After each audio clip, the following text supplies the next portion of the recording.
ravie de vous retrouver aujourd'hui dans la salle Henri Poincaré pour cette nouvelle table ronde du Paris-Saclay Summit. Alors, on a longuement parlé de mathématiques tout à l'heure. Et maintenant, place à la 6G. Alors, la 6G promet d'être encore plus rapide, évidemment, que son ancêtre, la 5G. On va réduire encore plus les temps de latence, c'est-à-dire le temps de réponse entre l'envoi d'un message et sa réception. On parle maintenant de microsecondes. Autant dire que les staccanovistes du SMS vont pouvoir s'en donner à cœur joie. Cette 6G pourra aussi se connecter à de nombreux appareils simultanément. Un progrès pour la domotique, les villes intelligentes, l'automatisation industrielle, un réseau plus dense, plus rapide. Mais est-ce que ce réseau peut être aussi plus durable? Alors, pour en parler avec nous aujourd'hui, Salaheddine El Ayoubi, professeur à Centrale Supélec, chercheur au labo L2S, Asdine Gatti, à la tête du département Impact environnemental chez Orange, Victor Arvidsson, directeur des relations gouvernementales industrielles de l'innovation et de la stratégie pour Ericsson France, interviewé par Béatrice Parino, journaliste au Point. Merci, bonjour à tous, bonjour à tous les trois, merci d'être là. Ma première question, elle est basique. Je vais faire un incroyable aveu. Je ne sais pas ce que c'est la 6G, je ne sais pas ce que c'est la 5G, la 4G. J'ai juste l'impression que mon opérateur télécom, il veut me vendre une nouvelle technologie. Alors, est-ce que l'un de vous, peut-être Azedine, voulait bien m'expliquer ce que c'est? Merci beaucoup. Bonjour à tous. C'est une très très bonne question en fait. Et ça m'arrive, ça m'arrive. Oui, oui. Non mais l'introduction elle est vraiment bien parce que en fait. Ma camarade, semble-t-il, elle a un peu compris. Voilà. Non mais voilà, il y a des promesses, d'accord, mais en fait, pour vous dire voilà les choses concrètement, en fait, les opérateurs de télécommunications, j'en fais partie, on a toujours développé des technologies et on fait ce qu'on appelle, pardon pour l'anglicisme, on a fait du techno-push. On développe une technologie d'abord et puis on voit ce qu'on fait avec. Voilà, ça a été la 2G, la 3G, la 4G. Voilà, on arrive aujourd'hui à des réseaux qui sont quand même très très performants et qui peuvent rendre plein de services. Donc c'est quoi le service de demain qui va être la killer application, l'application qui va faire qu'il va falloir une 6G et forcément une 6G. Donc on a inversé en fait les réacteurs, pour vous dire vraiment les choses.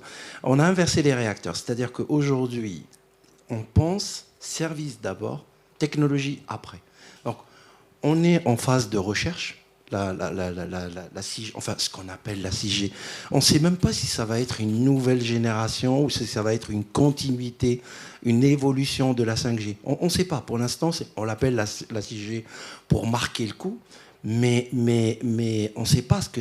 Mais ce qu'on sait, c'est que voilà, on va travailler d'abord sur quels sont les usages de demain.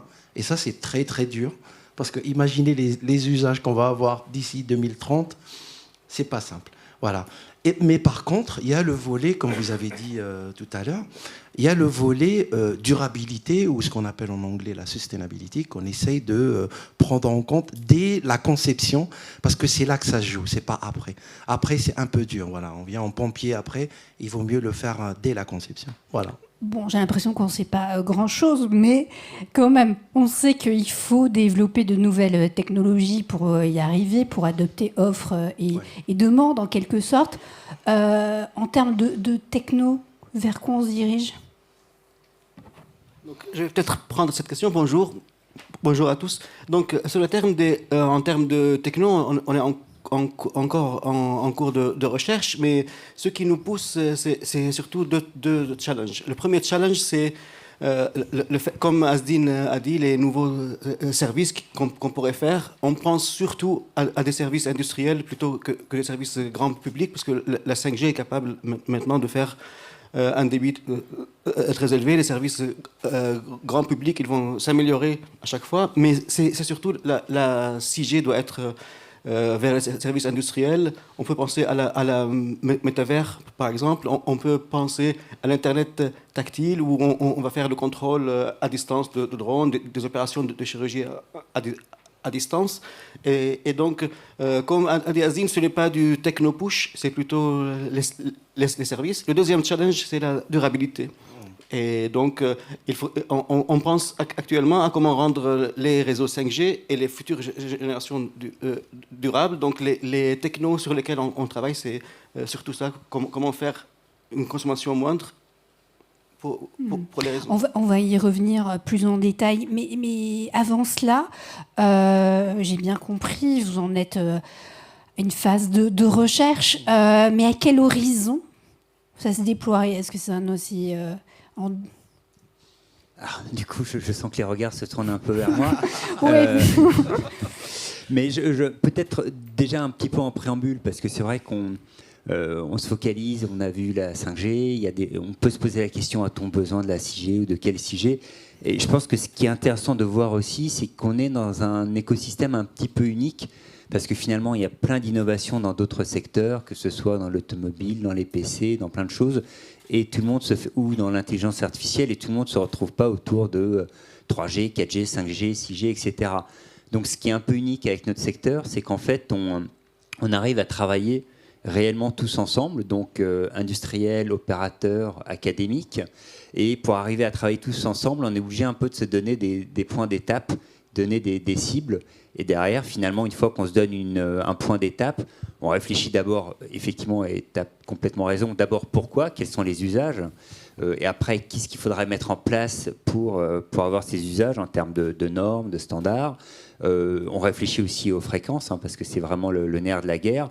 Et les fréquences, ça met pas mal de temps à être libéré. Donc, finalement, c'est 4G, 5G, 6G, ça permet de battre un peu la cadence et de faire fonctionner l'orchestre ensemble et qu'à la fin, on produise une belle musique. Donc ça, c'est un petit peu la raison pour laquelle on se retrouve un peu avec ces points d'étape, alors qu'il y a de l'innovation dans tous les secteurs. Enfin, j'imagine qu'on parle que d'innovation, mais de manière un petit peu différente. Pour répondre à votre question, la réflexion a déjà commencé. Il y a déjà eu depuis 2021 des projets de recherche, en particulier européens. Là, le point un peu de flexion, c'est que, a priori, d'ici la fin de cette année et beaucoup à partir de l'année prochaine, on va attaquer les travaux de standardisation, de vraiment définir la norme, en partant aussi, encore une fois, quels sont les services, qu'est-ce qu'on a envie de proposer, quels sont les besoins qu'on a identifiés. Après, de construire par rapport à ça des normes, des standards sur lesquels les produits vont pouvoir être développés. Donc ça, c'est effectivement un axe super important. Et a priori, aujourd'hui, la cible, c'est qu'en 2028, fin 2028, on aura une première version de ces normes prêtes finalement à être implémentées et donc prêtes pour développer des produits, des solutions derrière, pour construire des réseaux dans la foulée. Ces réseaux-là, nous, au global, on les voit plutôt à l'horizon 2030. Ça peut être un peu plus tôt, ça peut être un peu plus tard. La 5G, on la voyait plutôt sur 2020. Et certains opérateurs américains, par exemple, ont voulu aller un peu plus vite que la musique. La normalisation, ça se fait à l'international. Ça se fait donc avec nos partenaires américains, avec les Chinois. Il faut arriver à mettre tout le monde d'accord, alors qu'il n'y a pas forcément les mêmes besoins. Et surtout, il n'y a pas la même disponibilité aussi, je pense, aux métaux rares.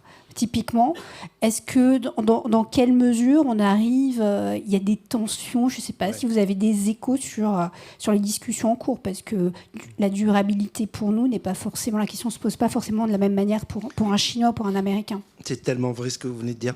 En fait, quand on regarde la durabilité, la durabilité, quand on la regarde, par exemple, en Europe, allez, on va dire en Europe, c'est la neutralité carbone. Pour vous dire les choses clairement, c'est la neutralité carbone, c'est le CO2. Voilà, d'accord. Pour les opérateurs, notamment chinois, alors déjà, eux, ils sont engagés pour la neutralité en 2060, alors qu'en Europe, on est plutôt en 2050, voire 2040. Et voilà, et eux, ils sont plus sur une problématique plutôt énergie que carbone. Bon, on peut rentrer dans le détail, mais ça change beaucoup. Ça change beaucoup. Travailler sur l'énergie, c'est une chose. Travailler sur le carbone, c'est lié, mais ce n'est pas exactement la même chose.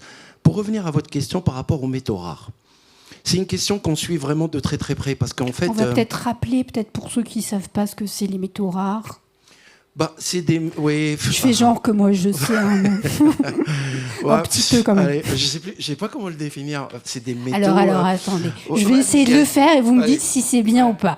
Alors, on a notre petit appareil qui est un téléphone à l'intérieur et même dans les fibres, etc. Il y a des métaux, ça peut être du nickel par exemple, qui sont limités parce qu'on les extrait dans la terre ou dans les fonds marins. Et pas de chance pour nous, Européens, nos terres ne sont pas très riches en métaux dits rares, utiles pour construire des téléphones, ou du moins, parfois aussi, on a des règles beaucoup plus strictes que d'autres continents, donc on refuse d'aller les extraire, ce qui, quand même, est un gros désavantage compétitif. Et pour vous donner, pour reprendre votre question, pourquoi je disais, c'est parce qu'on a 2 métaux actuellement sur lesquels on a des tensions, le germanium et le gallium.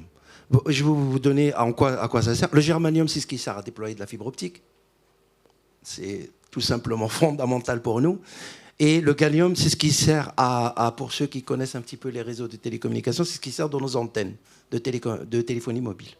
Ces 2 métaux, alors, ils sont pas rares, mais allez, la plus grosse production, elle est en Chine. Et la Chine, aujourd'hui, ils ont fermé un peu les portes en disant, voilà, ces 2 métaux-là, ils seront pas exportés, sauf sous forme un peu industrialisée ou formatée. Bon, ça crée des tensions sur les marchés. Et nous, on suit ça. On ne suit pas ça tout seul, hein. On suit ça en tant qu'industriel, on suit ça avec le gouvernement français. Donc il y a le gouvernement français en France, hein, mais dans d'autres pays, on suit ça avec les différentes autorités pour essayer de voir comment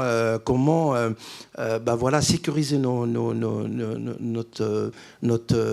fournisseurs, et 2, comment essayer de trouver avec l'innovation, ça fait partie de la recherche, on parlait tout à l'heure de la recherche, mais comment essayer d'éviter de passer par ces métaux-là, ou alors au moins les recycler, ou mettre ça dans un système d'économie circulaire pour pouvoir essayer d'être de moins en moins dépendant de ces métaux rares. Pardon, on fait beaucoup de recherches sur ces sujets-là, de démontage, de réutilisation, peut-être de ce qu'on a, parce que la 3G, c'est il n'y a pas très longtemps, hein. Oui. Moi, parfois, mon téléphone, il fonctionne encore qu'en 3G. Oui, donc c'est un point de recherche qui se développe actuellement, puisque classiquement, quand on parlait de durabilité, comme on avait dit avant, c'est surtout la consommation en énergie des réseaux. Donc, on a eu plusieurs projets de recherche sur réduire la consommation, augmenter l'efficacité énergétique. Maintenant qu'il y a d'autres dimensions qui rentrent en jeu, comme par exemple quand on fabrique des équipements, quels sont les métaux rares qu'on consomme, la quantité d'eau et d'énergie qu'on consomme pour fabriquer les équipements.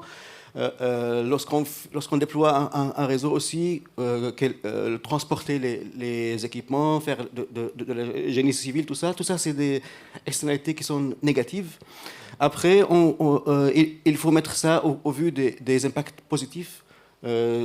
Déjà, le fait que utiliser les réseaux de communication va réduire l'impact environnemental des autres secteurs, ce qu'on appelle les verticaux en télécom, l'impact sur la société, dans le sens où on parle actuellement beaucoup de la société de maintenance et du care.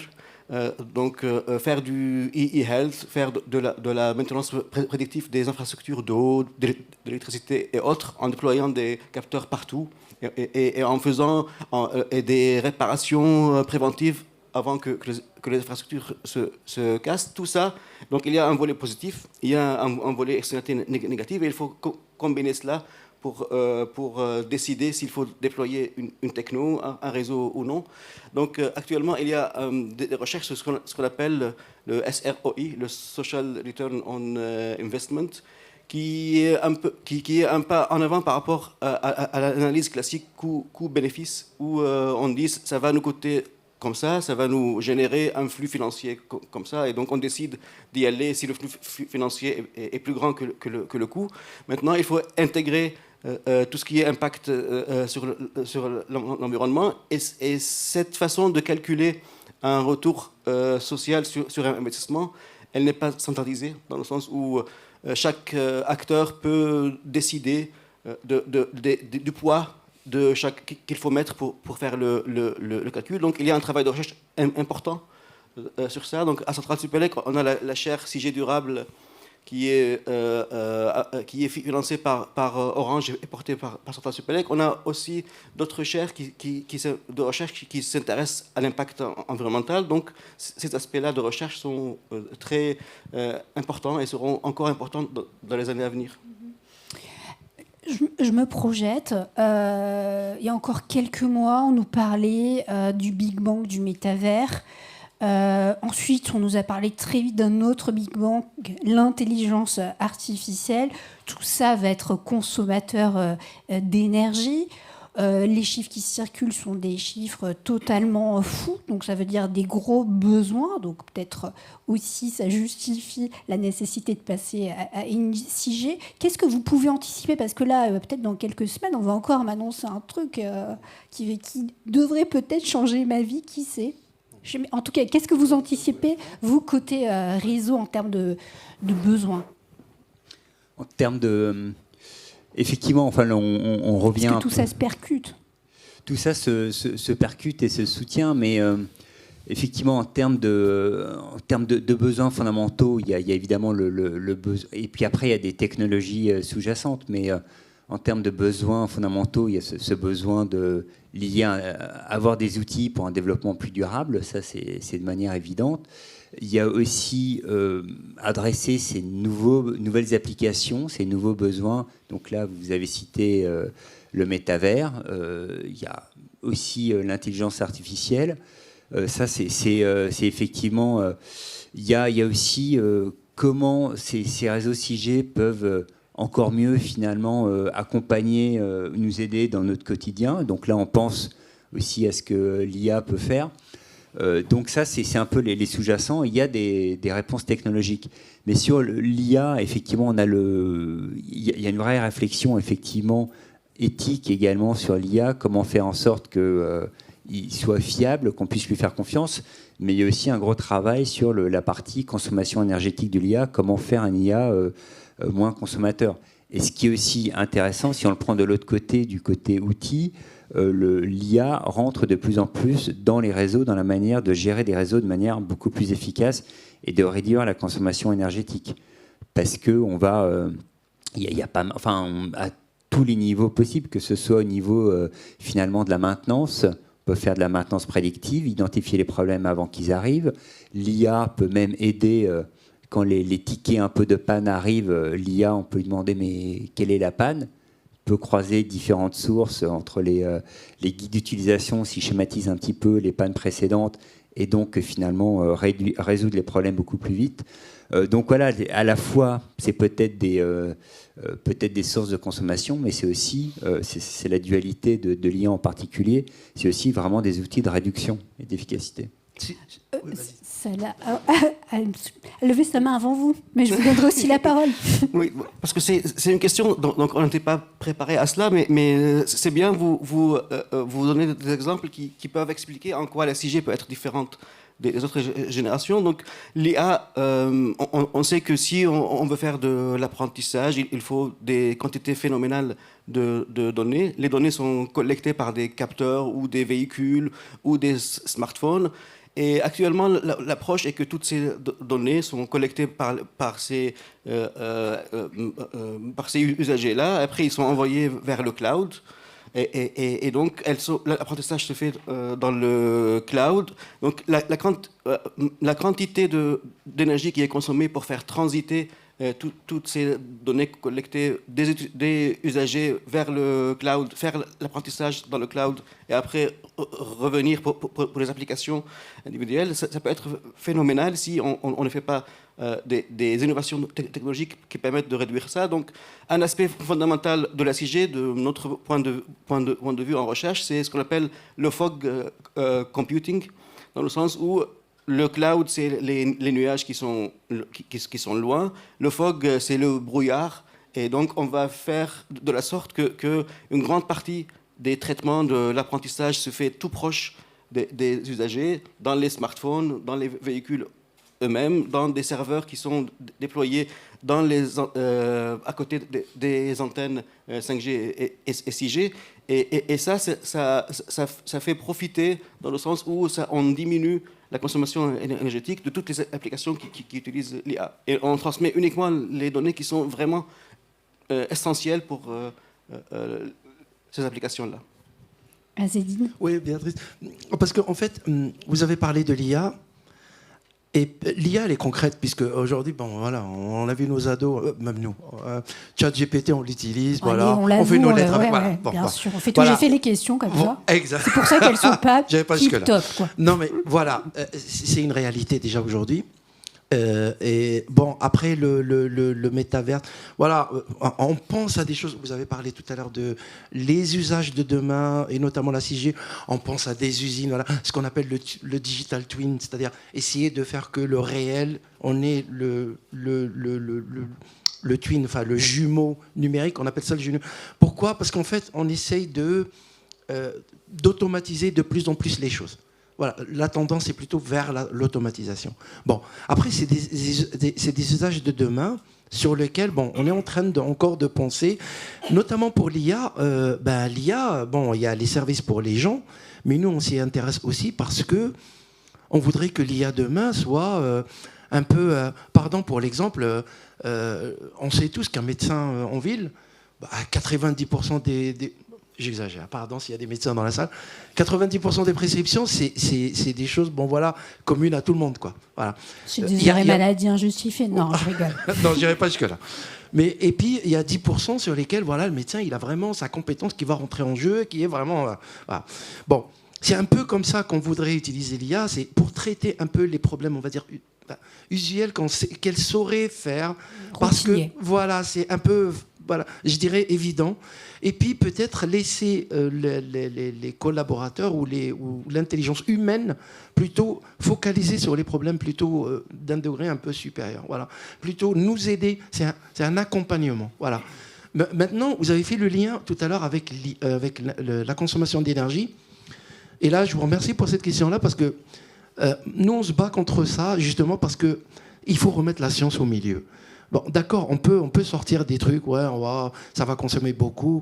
Enfin bon, les technologies du numérique, c'est 3% des émissions de gaz à effet de serre, que je sache, jusqu'à aujourd'hui. Peut-être que demain, ça va augmenter. Mais aujourd'hui, c'est juste 3% des gaz à effet de serre. Il paraît que tout le monde doit faire des efforts. Mais tout le monde doit faire des efforts. 50% de la production mondiale de l'énergie renouvelable est consommée par les télécoms. Ça veut dire que les télécoms, ils ont fait leur révolution. C'est énorme comme chiffre.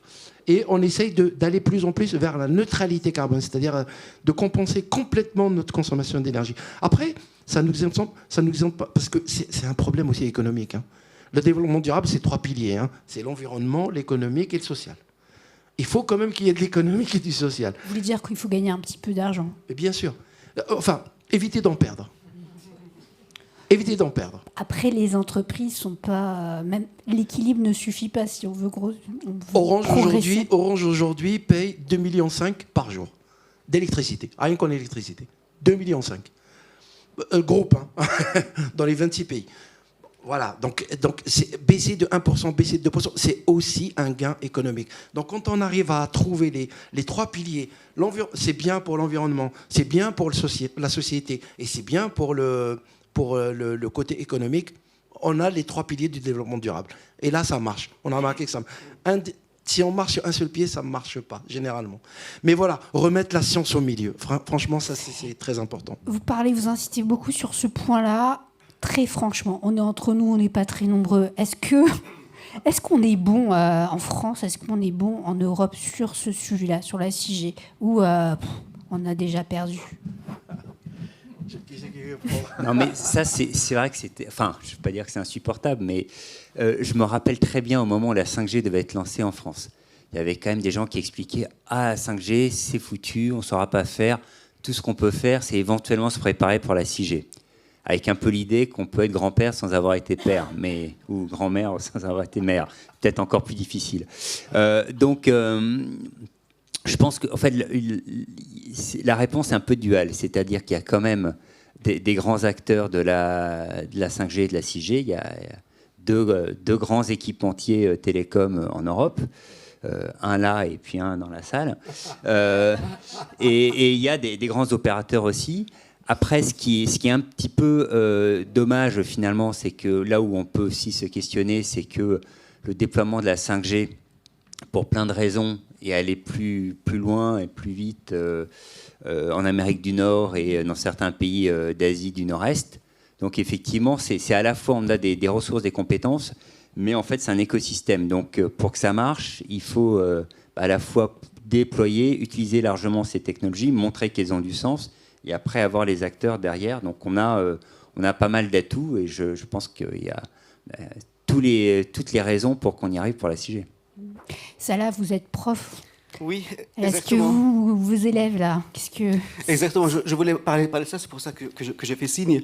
En fait, si on parle de donc le prof, ça veut dire enseignant et chercheur. Donc si on parle de la recherche, on est très bien classé en recherche en télécom. Donc l'Université Paris-Saclay est la première en Europe sur le classement en télécom. On a des chercheurs brillants qui définissent la 6G actuellement. Donc on est très bon en recherche. Sur l'enseignement, on ne peut que constater que les formations en télécom, ça attire de moins en moins les élèves. Donc il y a très peu d'élèves qui choisissent nos masters en télécom, qui choisissent nos mentions en télécom. Et c'est général, ce n'est pas à Centrale Supélec uniquement, c'est à Télécom Paris, c'est pareil. Les télécoms n'attirent plus les jeunes.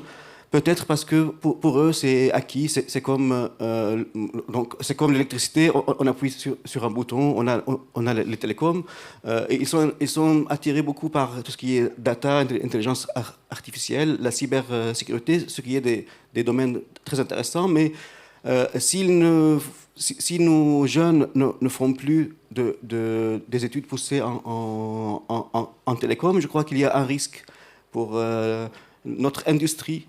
Dans le futur, on peut décrocher vite par rapport à d'autres pays où, en Chine par exemple, les études en télécom ont encore la cote. En Amérique du Sud, les études en télécom sont très prisées. Donc il faudrait qu'on arrive à faire de la pub auprès de nos jeunes pour venir chez nous. Une dernière question, après on va laisser la parole au public. Je m'adresse toujours à vous, Salah, dans le cursus télécom. Est-ce qu'il y a une partie du programme qui est consacrée à la durabilité, au sujet de l'environnement ou pas? Comment? Donc, sur le cursus télécom, on enseigne actuellement les télécoms classiques, l'intelligence artificielle beaucoup, puisque c'est au cœur de nos activités. On essaye de faire entrer aussi des sujets de développement durable. Donc, j'avoue que ce n'est pas encore au cœur de nos enseignements, mais c'est des projets. Donc, on sait qu'il faut parler de l'efficacité énergétique des réseaux et de l'impact positif des télécoms. Peut-être qu'on pourrait profiter de ces aspects-là pour expliquer aux jeunes l'importance des télécoms pour le développement durable. Oui. Allez-y, Azedine. Je voulais juste rajouter un petit truc par rapport à ce que vient de dire Salah. Le développement, moi j'ai aucun de mon département, aucun qui a été formé à la base comme étant un ingénieur développement durable. Aucun. Ils viennent tous de milieux, genre un matheux, il y en a un marketeur, ils viennent de tous les horizons. Mais c'est pour ça que je dis, c'est pas un métier, c'est une compétence. On peut l'acquérir même au cours de sa carrière professionnelle. Notamment avec les universités. Et là, je pense que oui, il faut faire un effort encore plus en France pour essayer d'accompagner cette transformation. Voilà. Alors, avant, pardonnez-moi, je vais vraiment vous donner la parole, mais j'ai une petite question quand même qui me titille. Victor, vous allez pouvoir me répondre. La 6G, on est d'accord, ça va mettre fin aux zones blanches. Au moins, faites ça avec la 6G. Je vais essayer d'être court pour ne pas monopoliser, mais c'est vrai que les zones blanches, c'est un enjeu. Effectivement, il y a toujours des zones blanches, que ce soit en montagne, en mer, etc. Donc, et après, on peut même se dire qu'elles vont peut-être même évoluer, parce qu'aujourd'hui, on a un certain besoin de connectivité. Demain, avec les nouveaux usages, on aura peut-être un autre. On aura peut-être besoin d'être encore plus connecté, ne serait-ce que si les véhicules se déplacent dans un environnement avec un besoin d'interaction entre l'infrastructure, les véhicules, etc. Donc la mauvaise nouvelle, entre guillemets, c'est qu'il y a le concept de zone blanche risque de s'élargir demain et devenir encore plus critique. Cela étant dit, c'est un des objectifs de la 6G. Si je suis rapide, il y a à la fois effectivement un focus important sur la partie consommation énergétique, donc arriver à apporter de la couverture avec la 6G avec une empreinte énergétique et carbone plus faible, donc réellement répondre à ces besoins de résolution des zones blanches, parce qu'en fait, ça peut aussi coûter très cher d'un point de vue énergétique si on doit couvrir toutes les zones blanches. Et après, il y a un autre axe important qui est la dimension satellitaire, donc le NTN, dont on parle de plus en plus.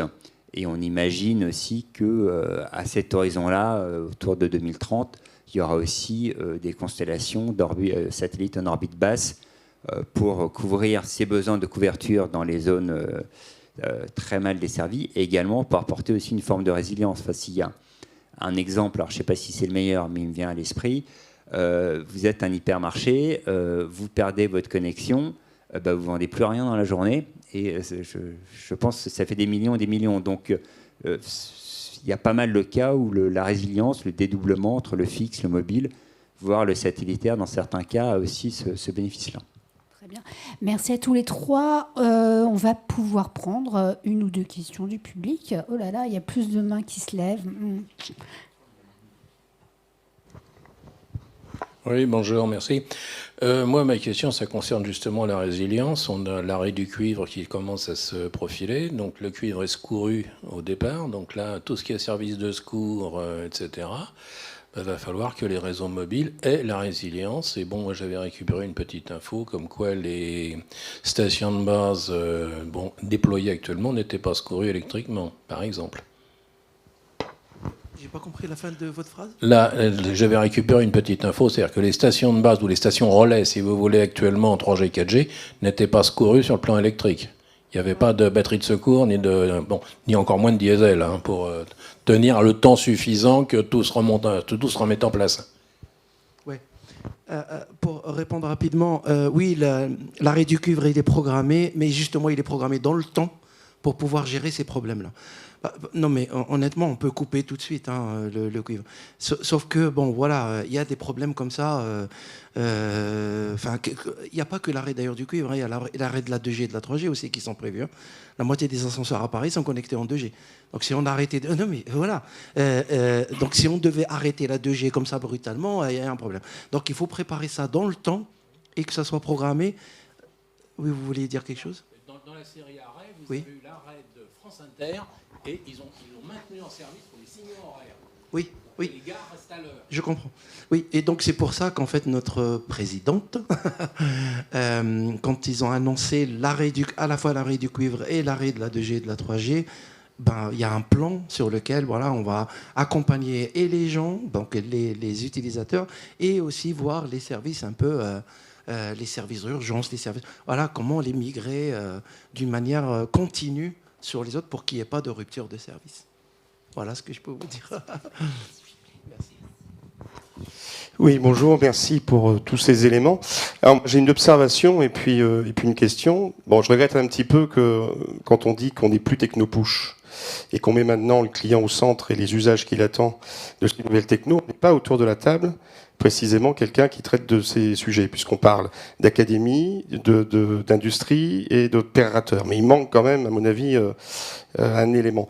La question, c'est est-ce qu'au-delà des concurrences que à la fois les opérateurs et les industriels peuvent avoir entre eux au niveau européen, puisque tout le monde a compris qu'il y avait Nokia par ailleurs dans la salle, comment ça se passe ? Est-ce que ces rivalités industrielles, commerciales, est-ce que vous arrivez à les transcender pour mettre vraiment au-dessus cette problématique de durabilité ou pas ? Je précise que je travaille pour l'une des deux entreprises ici présentes, mais je ne dirai pas laquelle. Je commence à avoir une vague idée, mais non, mais je pense que ce qui est déjà assez exceptionnel, c'est qu'on arrive quand même à développer des normes globales en commun. Donc la 4G était un peu la première norme globale. Avant, on était sur des normes régionales. On a réussi à le faire en 5G. On espère bien y arriver en 6G. Donc, d'une certaine manière, on arrive à le transcender. Après, sur les objectifs de développement durable, de réduction de la consommation, c'est à mon sens des objectifs partagés à la fois par les équipementiers, parce que c'est de toute façon une attente forte de leurs clients, les opérateurs. Donc il n'y a pas de... dans les grandes lignes, on est assez alignés sur ces objectifs-là. Donc je pense qu'on devrait pouvoir y arriver, chers collègues. Juste un point sur le quatrième qui manque. Je voulais qu'on invite avec nous aussi un usager énergie, robotique, industrie 4.0, mais on est déjà 3. On a monté la table assez rapidement, mais on travaille avec, par exemple, on a un projet européen dans lequel il y a des roboticiens qui font de l'Internet tactile. On fait adapter les réseaux au retour d'effort pour qu'on puisse manipuler à distance des objets ou autres. Donc, c'est une dimension, vous avez raison, c'est une dimension très, très importante pour un sujet. Moi, je vais juste rajouter un truc par rapport à ce que vous avez dit. Est-ce qu'on arrive à très bien travailler ensemble? C'est structurel. Je ne sais pas si vous êtes, vous connaissez un peu ce qu'on appelle les émissions des gaz à effet de serre. Il y a 3 scopes, scope 1, 2 et 3. Le scope 1 et 2, en gros, c'est ma consommation à moi. Okay. Scope 3, c'est ce que mes fournisseurs, mes clients. Donc, pardon pour l'image, on se tient par la barbichette. Je ne peux pas bouger sans lui, il ne peut pas bouger sans moi. Son scope 3 à lui, c'est moi. Mon scope 3 à moi, c'est lui. C'est comme ça que c'est construit au niveau des Nations Unies. C'est fait justement pour que tout le monde collabore. Donc en fait, le problème environnemental, on se tient tous les uns les autres. On doit faire ça tous ensemble. On n'y arrivera pas tout seul. Alors bien sûr, on a quelques fournisseurs stars, on va dire, avec lesquels on va travailler plus que d'autres. Mais bon, voilà. Je vais vous dire une chose, un secret que tout le monde. C'est pas Ericsson qui est mon premier constructeur. Hein. C'est mon fournisseur de poteaux. Mon fournisseur de poteaux, ça ne se consomme pas de l'électricité, mais ça consomme beaucoup de carbone parce qu'il faut les fabriquer. C'est mon fournisseur de poteaux qui me coûte le plus cher. C'est pas Ericsson, c'est pas Nokia. Il faut renégocier vos contrats, hein, Victor. Sur ce... Bah oui, parce qu'on pourrait débattre encore des heures. Merci beaucoup à tous les 4. Merci à vous.